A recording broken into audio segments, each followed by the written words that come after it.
And we're back. You're listening to the show that's got everybody thinking and talking about nutrition. What About Nutrition is the name of the show. What About Nutrition with David Gall, Mr. Nutrition himself, learning so much about this. And you're back for segment 2 as we bring you this program at 11 o'clock every Saturday morning on Westplex News Talk 94.1. O'Fallon Nutrition is located in O'Fallon, Missouri. Dave, your expertise, it really blows my mind. You're so good at this. You should do a radio show, man. Oh, you think that'd be a good idea? Yeah, you really should, man. All right, now, we talked about supplements the first segment of this show. I took a lot of notes, and I was really interested in the probiotics, and I know you're still talking about that, because that's nothing you normally hear about when you hear people talk about supplements or you look at magazine or radio ads. Right. You know, probiotics are just beginning to get kind of hot right now as a subject, but in the world of nutrition, they've been hot for 40 or 50 years. Yeah. And frankly, this is one of those areas where folks in the health food store industry, et cetera, have been shouting to the rooftops for decades and frankly have been ignored. And finally now the rest of the medical establishment is really paying attention to probiotics. And so we're finally just starting to hear a lot about them in the media and in other places. But they've been a big deal for a long time. And I consider them a basic component of a supplement program. You won't always hear everybody say that. The reason is because I think the purpose of a supplement program, especially a basic one, is to fill in all the bases, to make sure that your foundation is there. And I try to focus on things that are either missing or are provided in inadequate amounts in the diet. Yep. And so we talked about multivitamins first because, you know, that's a basic that covers a lot of the a lot of the micronutrients that we might be missing or that we might not be getting enough of in terms of our basic supplement program. But probiotics are also missing. You know, Steve, you ever thought about how human beings preserved food before we had refrigerators? Well, they stuffed it like a chipmunk, put them in their cheeks? You know, actually almost. You know, one common way to preserve food, believe it or not, that you're almost getting at, is that people used to carry things around in animal stomachs. You know what? It's been a long time, but I remember hearing about that. Sure. And the funny thing about animal stomachs is that they have good bacteria in them. And so that's one of the ways that, of course, we first accidentally created yogurt and foods like buttermilk and kefir. So that could have been the first refrigerators were animal stomachs. So humans have had this long tradition of cultured foods. There's really good books about this out there. But basically, before refrigerators, one of our best methods of food conservation was to culture it. And every culture on Earth, again, you know, my college degree is in anthropology, and we got into this a lot. Yeah. You have kimchi in Korea. That's a fermented sauerkraut. You have buttermilk. You have miso in Japan. You have natto in Japan, all fermented soybeans. You have yogurt. You have Middle Eastern yogurt known as kefir. You have sauerkraut in Germany. Yeah, that's right. All of these foods are sources of probiotic beneficial bacteria. And in fact, not to be gross, but even, you know, meat, let's say you're a hunter 500 years ago and your meat sits for a day or two, it's not being refrigerated. Well, there's actually some probiotic bacteria there even that can form. Now, let's talk about that real quick, because I had some questions while you're talking about all this other stuff. Meat, I mean, the curing of meat and things like that. How did people used to do that 500 years ago? I mean, you'd skin an animal, you'd kill it, you bring it home to the women. It was that's right. It was salt. Yep, plenty of salt. Salt's nature's preservative, and so they would put it in tons of salt. And salt, from what I understand, would actually prevent the growth of bacteria.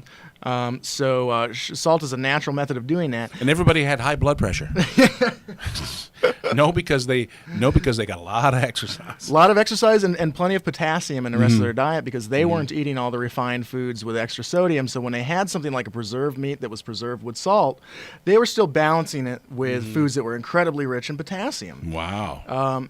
You know, nowadays, if we have a salted food like jerky or something, there's also nitrates and other, artificial preservatives that aren't so good.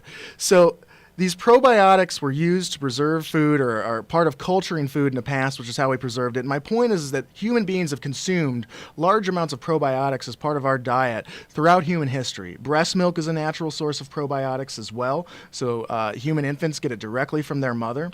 And so now in our modern lifestyle, since about the 1940s when we invented refrigerators, and exactly at the point that antibiotics, which are incredible things, but they do kill good bacteria in the body, and in the 1940s, antibiotics and refrigeration both became prevalent. So we created a situation in industrialized countries where all of a sudden human beings had a dramatic reduction in their consumption of probiotic beneficial bacteria. Fascinating. And we had a big increase in usage of antibiotics, both as medications for ourselves as well as to treat our animals, like the cows that we eat, in order to prevent them from getting ill, which improves their yields.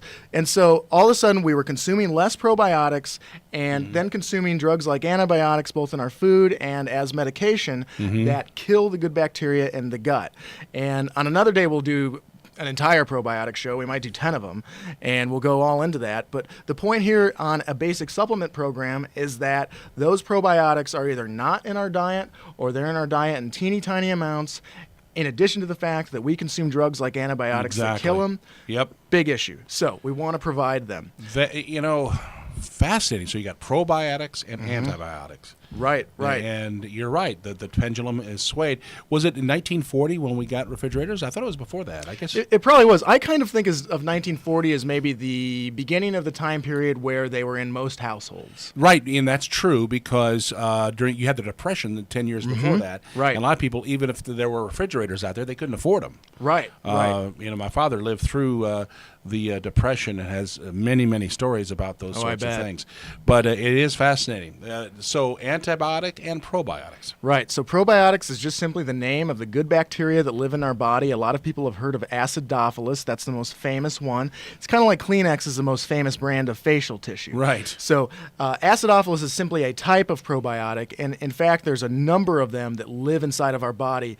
And what they do is they maintain microbial balance. They help to counteract the overgrowth of harmful microorganisms like fungus and yeast, also pathogenic bacteria that can cause issues. So our probiotics are kind of like they're our friends, and in a really simplified sense, they do help to protect us from other harmful microorganisms. They manufacture substances that feed our immune system, and in fact, they even make some of the enzymes that digest our food, like the enzyme lactase that digests the sugar in milk. So we love to use probiotics to promote digestive health, to improve immune system health, and I think they're a really big missing component of people's diets. And then, kind of to make sure I hit all the bases, I want to point out, too, that minerals, especially minerals such as magnesium, minerals are richest in the foods that we typically eat the least, like green vegetables, legumes like beans. Those are where we're going to find our rich sources of minerals, especially minerals like magnesium. And I want to point out that, in my opinion, milk is not an insurance policy. Milk does have rich sources of calcium in it. However, there are aspects to milk that can make that calcium a little bit difficult to absorb. One of those aspects is that milk is very, very low in magnesium. And there's other aspects with the chemistry of milk, like its acid balance and things like that, that make that calcium a little bit tough to get from it. But this isn't a hammer on milk, but I just want people to understand that doesn't provide an insurance policy. For calcium. Exactly. Which is more important. Is it more important for women than men? Well, it's hear that all the time. It's important for both sexes. Women have a little bit more of an issue with osteoporosis, but that gets into the question of whether osteoporosis is simply a calcium deficiency. In the United States, we have one of the highest calcium consumption rates in the world per person, and we also have one of the highest rates of osteoporosis in the industrialized world. Wow. Which leads me to one of my favorite nutrients that I think is a must for almost anybody, and that's magnesium. Magnesium deficiency is statistically nearly epidemic. In recent weeks, I've mentioned books like The Magnesium Factor. There's also The Miracle of Magnesium. These are both written by MDs, women MDs actually. And big factor that we hit magnesium on sleep. Also zinc. Deficiencies in zinc can affect testosterone levels in men, prostate health. Deficiencies in selenium are rampant. Selenium deficiency is linked directly to increased incidences of cancer.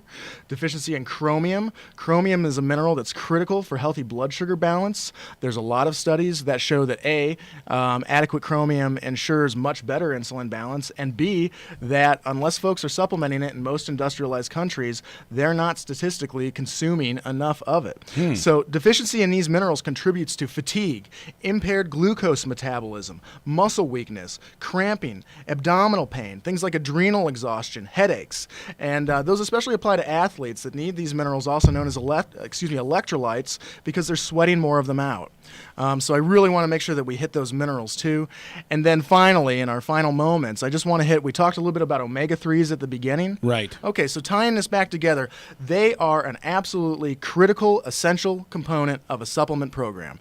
Frankly, I believe that unless you're supplementing essential fatty acids, especially omega-3s, it is very likely that you're deficient. There's tests that you can get. They're not run very often, but there are tests that you can ask your physician about on omega-3s. And I just want to point out that these are critical for balancing inflammation in our body. Different fats are used to make either inflammatory cellular hormones known as prostaglandins or anti-inflammatory cellular hormones known as prostaglandins.